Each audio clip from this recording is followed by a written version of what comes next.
When I entered the room, my daughter-in-law's smirk said it all. I didn't need to ask what was happening, I already knew. The coldness in her eyes, the way she glanced at me, it all made sense. I had lived with her for years, quietly enduring the subtle jabs, the condescending tone, but this was different. This wasn't just a slight. It was a deliberate humiliation. I, Evelyn Carter, 64 years old, had spent my life building a home for my family, raising my son, and loving them all unconditionally. But at that moment, standing in that room, I realized I was nothing more than an afterthought to them. And my daughter-in-law, Jennifer, was the one who had made it clear. This was the moment that shattered everything I thought I knew about family. As the lawyer began reading the will, I could feel her eyes on me, waiting for me to react. But I didn't. I couldn't. I had already been through so much. After my husband passed away, I thought maybe things would settle down. Maybe we could all pull together, be a family again. But I was wrong. I never imagined that the very people I had given everything for would turn on me like this. Jennifer's words, sharp as knives, echoed in my mind. You're just taking up space. We don't need you here anymore. But what came next, that was something I never could have prepared for. The lawyer paused, and then, as if the world had stopped, he called her name. Jennifer Carter, the bank is requesting you. And just like that, the mask slipped. The smug smile faded from her face, replaced with confusion, then panic. She stammered. What do you mean? But before she could finish, the truth was already out. The inheritance, the house, the bank accounts, everything she had fought so hard to claim, was about to slip right through her fingers. I had never expected this moment to come, but it did, and when it did, I wasn't the one who had to fight anymore. She was. I sat there, frozen for a moment, as Jennifer's face drained of color. It was like the air in the room had suddenly thickened, and I couldn't breathe. I had been quietly watching her for years, noticing the way she'd subtly shift her attention when I spoke, the way she'd make small, dismissive gestures when I asked about family matters. But this was something I couldn't ignore anymore. I had been married to Carl for over 40 years, and we had built everything from the ground up. Our home, our family, our life together. None of it had been easy, but we had done it all. And now all I had left was the house we built, and the memories of the life I had once lived. But Jennifer had made it clear that none of it mattered to her. It was as if I had become a burden the moment Carl passed away. I could feel my hands trembling in my lap, but I didn't let anyone see. I didn't need to react. I had already made up my mind. Jennifer's shocked expression was enough to satisfy me for now. She had been so sure of herself, so confident that she had already won. But she hadn't counted on one thing. Carl had made sure that everything was set up so she couldn't take it all. The lawyer cleared his throat, and I could see Jennifer's eyes darting to him, desperate for some explanation. The truth was right in front of her, but she didn't know it yet. He turned to her, his voice steady, and said, "We have evidence of fraudulent activity in your name, Jennifer." My heart skipped a beat. The truth was finally coming to light, and I wasn't going to have to lift a finger. Jennifer's mouth opened, but no words came out. The lawyer continued, "The bank has informed us that you attempted to transfer funds from Carl's accounts into your personal accounts without authorization. We are now investigating the matter." I watched her face shift from confusion to panic. She was no longer in control, and I could see it in the way her hands began to shake. It was the same look I had seen 1,000 times before when someone realized they weren't going to get away with something. But this time it wasn't going to be her who won. It was me. As I watched Jennifer, her face turning from white to red, I couldn't help but feel a small sense of satisfaction. I had never intended for things to go this way, but over the past few years I had watched her slowly take over, make decisions without asking me, and slowly push me out of the family I had helped create. It had been subtle at first, small things like not consulting me when they made big decisions, dismissing my opinions, or making me feel invisible. But as Carl's health declined, I had noticed it more and more. She began making choices on his behalf, decisions that I knew Carl would never have agreed to. I tried to stand up for myself, but she had already wrapped him around her finger, and I was left standing alone. I thought back to that day just a few months ago when Carl had been hospitalized for the last time. Jennifer was there, putting on her perfect act, pretending to be the caring wife. But I had seen the way she'd rolled her eyes when I had asked if she needed help with anything. I had seen how she rushed to make decisions without consulting me, as though I wasn't even part of the equation. It was then that I realized she had been planning all of this for a long time. Carl was slipping away, and once he was gone she would take everything. But she didn't expect me to be as quiet and patient as I had been. When the lawyer had called her name at the will reading, I knew the truth was coming out. I had been preparing for this moment, quietly watching and waiting. Now it was finally time for her to face the consequences of her actions. As the lawyer continued to speak, I could see Jennifer's anxiety building. The words he was saying were beginning to sink in, and for the first time, she realized that her perfect plan had been unraveled. But I wasn't done yet. The best part was yet to come. Jennifer was going to find out just how far I had gone to make sure she wouldn't walk away with everything. As the room grew tense, I stood up and made my way toward her, my hands steady. It was time for her to face the reality of what she had done, and for me to reclaim what was rightfully mine. As I stood there facing Jennifer, the weight of the moment settled in. She was no longer the confident woman who thought she could walk away with everything. Her eyes were wide, her hands shaking as she tried to regain some semblance of control. But it was too late. The truth was already out, and there was no hiding it. I could feel the tension in the room, the collective breath of my family holding on to see how this would play out. For a moment it was as if time had stopped. I thought back to all the years I had spent with Carl, building our life together, raising our son, and creating a home that was filled with love and memories. None of that mattered to Jennifer, not once Carl was gone. She had taken everything she could without a second thought. But she had underestimated me. I wasn't just going to let her take it all without a fight. The lawyer, who had been carefully watching the situation unfold, cleared his throat again, and the room grew even quieter. He turned to Jennifer, his voice calm but firm. "It seems, Jennifer, that your plan to take everything has come to an end," he said. "You are no longer in control of the assets you thought you could claim." I watched as her face turned pale. She tried to speak, but no words came out.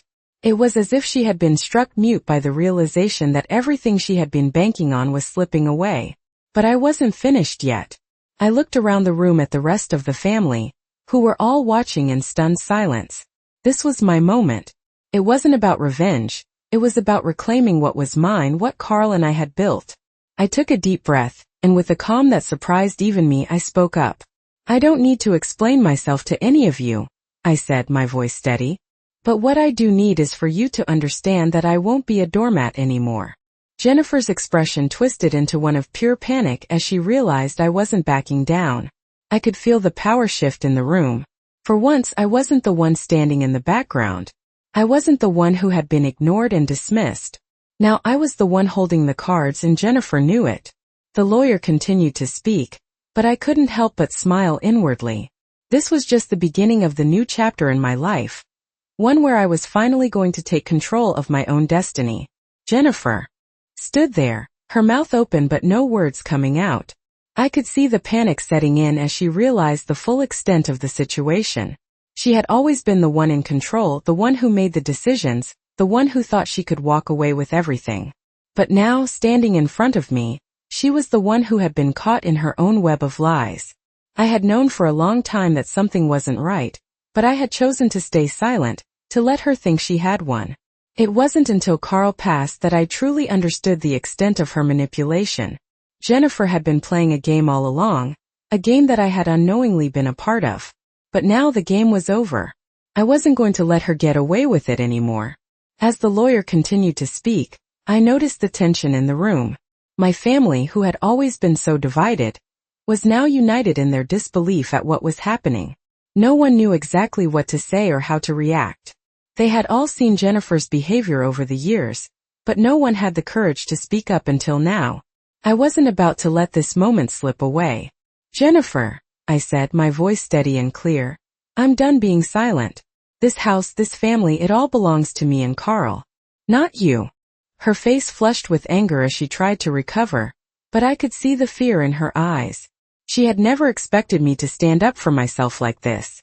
I had always been the quiet one, the one who kept everything together, the one who silently accepted the role of the dutiful mother-in-law. But not anymore. Not today. "You've made your move and you thought you could take everything," I continued, my eyes locked on hers. But the truth is, you were never in control. I was just waiting for the right moment to show you that. The lawyer nodded in agreement, handing over the papers that would seal Jennifer's fate. She reached out to take them, her hand trembling. It was over for her, and she knew it. The room was silent, and I could feel the weight of the moment sinking in. This was no longer just about money or property. This was about reclaiming my place in the family, my dignity, and my power. I had spent too many years being overlooked, too many years being treated as though I didn't matter. But today, everything had changed. Jennifer wasn't the one in control anymore. I was. As Jennifer stood there, her face a mixture of disbelief and anger, I felt a sense of calm wash over me.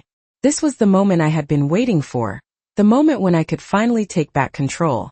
The lawyer, noticing the shift in the room, continued with the proceedings, his voice steady and unwavering. But I could see that Jennifer's thoughts were racing, trying to make sense of what was happening. She had always been so sure of herself, so certain that she could manipulate the situation to her advantage. But she hadn't counted on me.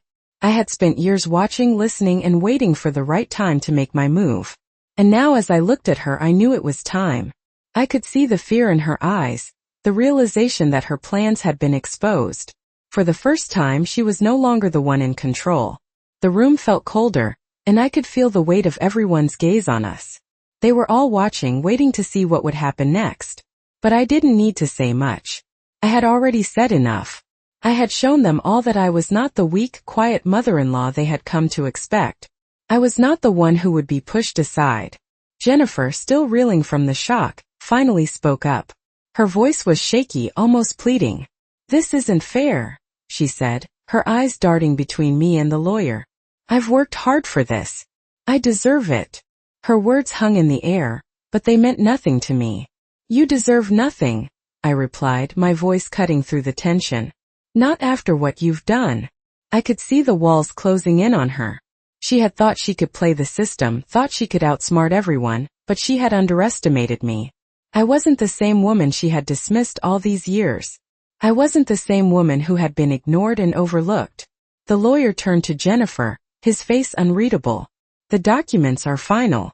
The assets will be distributed as per Carl's wishes," he said, his tone matter of fact. Jennifer's face drained of color. She was no longer the confident woman who had walked into this room.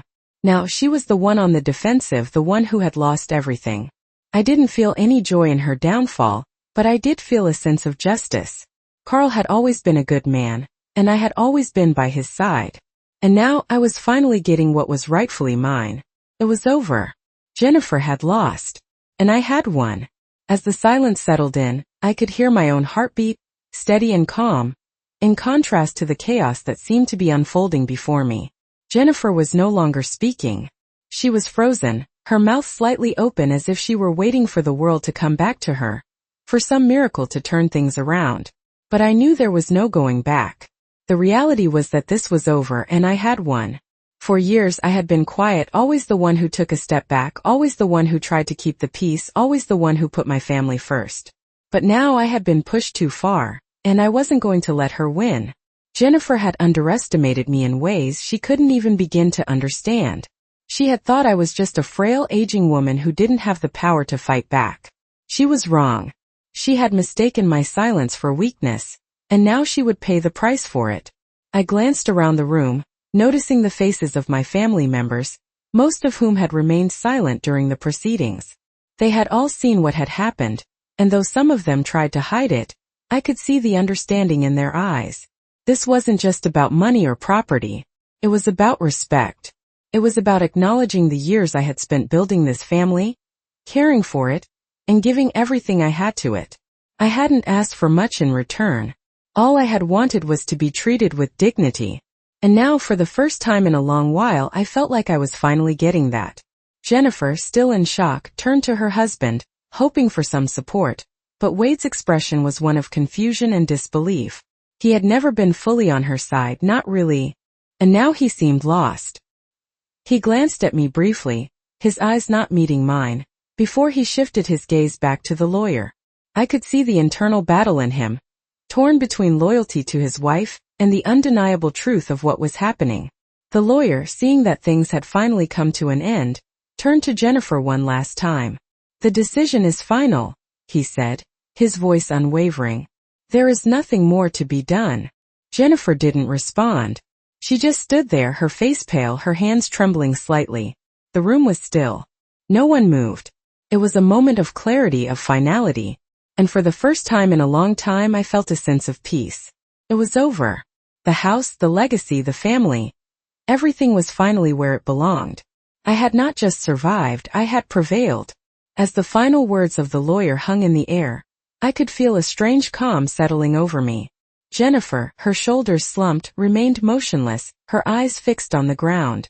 She didn't look up as the lawyer wrapped up the paperwork, but I could sense the weight of the moment pressing down on her. For years she had taken everything for granted. She had believed she could manipulate the situation to her advantage, that she could simply push me aside and claim what wasn't hers. But in the end it was all slipping through her fingers. I took a deep breath, letting the silence linger a moment longer, allowing the weight of the situation to settle in for everyone. This wasn't just about property or money. It was about everything I had endured in silence. All the years of watching, listening, and waiting for the moment when I would no longer be invisible to them. It was a strange kind of victory, one that I hadn't sought out with malice, but one that had come from necessity. I wasn't the person I once was, the quiet, patient mother-in-law who smiled through the years of being overlooked and dismissed. I had become something stronger. The lawyer turned to Jennifer, breaking the silence. "The house is now officially in Evelyn's name," he stated, his voice neutral but firm. Jennifer's gaze lifted for the first time, her eyes locking onto mine with a mix of anger and disbelief. It was as though she couldn't fathom how things had shifted so completely in such a short time. "This isn't fair," she finally managed to say, her voice a whisper of what it had been earlier, full of authority and arrogance. I could see the panic rising in her. "You have no right to do this," she added, her hands clenched at her sides. But I wasn't moved by her outburst. I had been through too much to let her words have any power over me. "The right is mine, Jennifer," I said, my voice calm but unyielding. "This was never about fairness. This is about what Carl and I built together. And I won't let you take it." There was a long pause before Jennifer looked away, her face flushing with frustration. She realized just as I had that the game was over. She had no more cards to play. And as I stood there, I finally felt the weight of all those years of injustice lifting off my shoulders. I had won, not just the battle but my dignity, my place in the family, and a future that was finally mine to define. The days that followed felt surreal, as if the weight of everything that had happened hadn't fully settled in yet. The house, once filled with tension and uncertainty, now felt oddly quiet, peaceful even. I walked through the rooms that Carl and I had shared, feeling a sense of finality I had never known before. There was no more waiting, no more wondering when the day would come that I would finally be seen, truly seen by my family. It had already happened. The victory wasn't in the house or the assets or even the name on the paper. It was in the silence, the calm that had taken over after the storm. I had no illusions about the future. Jennifer would never be the same again, and neither would I. But I didn't need her approval anymore. I had come to understand something important over these last few days. The true measure of strength doesn't lie in how loudly we fight, but in how quietly we stand our ground. It wasn't about winning against her. It was about reclaiming my own sense of self, my own power that had been quietly eroded for years. As I sat alone in the dining room one evening, I glanced at the spot where we had once shared family meals, those moments that had once meant so much to me, yet had been tainted by manipulation and selfishness. It was here in this very room, where I had been ignored, dismissed, and made to feel small. And now it was here that I would take back the life that had always been mine. The phone rang, breaking my thoughts. It was my son, Wade. I answered it, and for a brief moment, I could hear the hesitation in his voice. "Mom," he began. I don't know what to say." I could feel the weight of his words even through the phone. He wasn't sure what side he was on, wasn't sure how to reconcile the loyalty he had to his wife with the realization that he had witnessed the truth. But as I listened to him, I realized something. This was the beginning of something new. Not just for me but for all of us. "Wade," I said gently, "it's okay. We don't need to say anything right now. Just know that everything is going to be fine. It was hard to tell if he believed me, but I did. I had finally made peace with the chaos that had once consumed my life. The house would be quiet now, but for the first time in a long time, it was a quiet that felt like freedom. The days that followed were filled with a strange calm. As the dust settled, I could feel the weight lifting from my shoulders, slowly but surely. I no longer had to carry the burden of silence, the quiet resentment that had built up over the years. The house, once a battleground for control, now felt like a sanctuary. I walked through the rooms, each step reminding me of the life Carl and I had built together, the dreams we had shared, and the family we had tried so hard to hold together. But now everything had changed. I had made sure of it. The phone calls began to trickle in, each one a hesitant attempt at reconciliation. Wade had called the next day, but his voice had been uncertain, unsure of how to approach me after everything that had happened. I could hear the tension in his words as he tried to figure out where his loyalty truly lay. "Mom," he had said, "I don't know how to fix this, but I want you to know." He didn't finish the sentence and I didn't need him to. I knew what he meant. He was torn, caught between his wife and the woman who had raised him, the woman who had always been there for him. It was a painful realization, but one I had known was inevitable. I hadn't expected him to take my side immediately, but over time I believed he would come to see the truth. Jennifer, on the other hand, hadn't reached out. I didn't expect her to, but part of me wondered if she would. After all, she had lost everything. Her arrogance, her manipulation, it had all come crashing down. The lawyer had made sure of that. I had made sure of that. I wasn't going to let her walk away unscathed. Not this time. It wasn't about revenge, it was about reclaiming what was mine. The family, the house, the life that I had worked so hard for. The next week, I hosted a small dinner for Wade. It wasn't much, but it felt like a step toward rebuilding what had been broken. I had made his favorite meal, the one he always asked for when he came home from college. As we sat down to eat, there was a quiet understanding between us. No words were needed. We both knew things would never be the same, but maybe, just maybe, there was hope for something new. A better future. One where I no longer had to fight for my place in the family. One where I could finally be myself, without fear of being overlooked or dismissed. It was the first time in years that I felt truly at peace. The days after that dinner with Wade were filled with a quiet sense of reflection. I had always kept myself busy, distracting myself from the deeper emotions I often kept hidden. But now I had time to think, to process everything that had happened. I had spent so many years wondering if I had done something wrong, if I had somehow failed to be the mother or mother-in-law I was supposed to be. But now it became clear that the fault didn't lie with me. It was never about what I did or didn't do. It was about the way I allowed myself to be treated. For the first time in a long while, I began to realize how much I had sacrificed, how much I had put myself aside for others. And for what? A family that didn't see me. A son who had been so consumed with his own life that he couldn't see how far things had gone off course. But that had all changed now. As I sat alone in the living room, looking out the window at the sprawling yard Carl and I had once tended together, I thought about the future. There was so much I had left to do, so much life left to live. I had spent far too long catering to the needs of others, putting my own happiness on hold for the sake of keeping the peace. But now I was free. I didn't need their approval.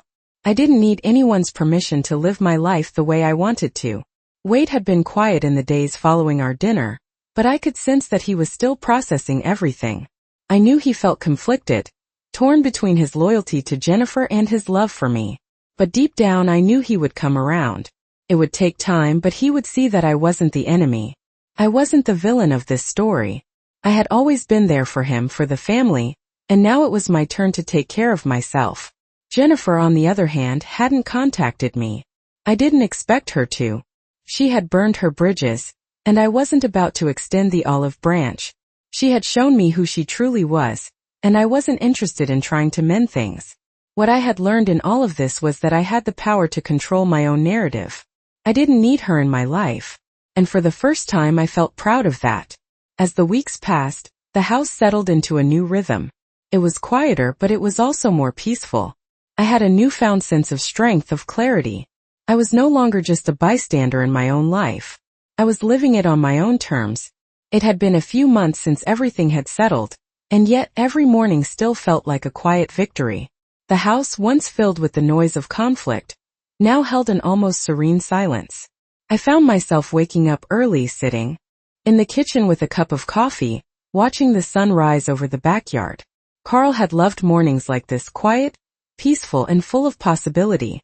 It was hard not to feel his presence, even though he was no longer here. But in a way, I felt his spirit in every room, in every corner of this house we had built together. I had finally come to a place where I could let go of the past, of the hurt, of the things Jennifer had done. I knew that what had happened couldn't be undone, but I also knew that I didn't need her approval to move on with my life. I wasn't going to spend another day feeling like I didn't matter. I mattered. And that was enough. Wade had called again, this time with less hesitation in his voice. He apologized for everything that had happened, for not being there when I needed him most. But I didn't need his apology. What mattered was that we were moving forward. And I could see in his eyes that he understood. Jennifer had disappeared from my life, just as I had expected. I hadn't heard from her since that day at the lawyer's office, and I wasn't planning to reach out. It wasn't about revenge. It was about reclaiming the space that was rightfully mine. The space to be who I was without judgment or manipulation. The house felt like mine again, and for the first time in a long time, I felt at home. I had spent so many years trying to hold on to something that wasn't mine to keep. But now I had everything I needed, peace, clarity, and the knowledge that I was enough.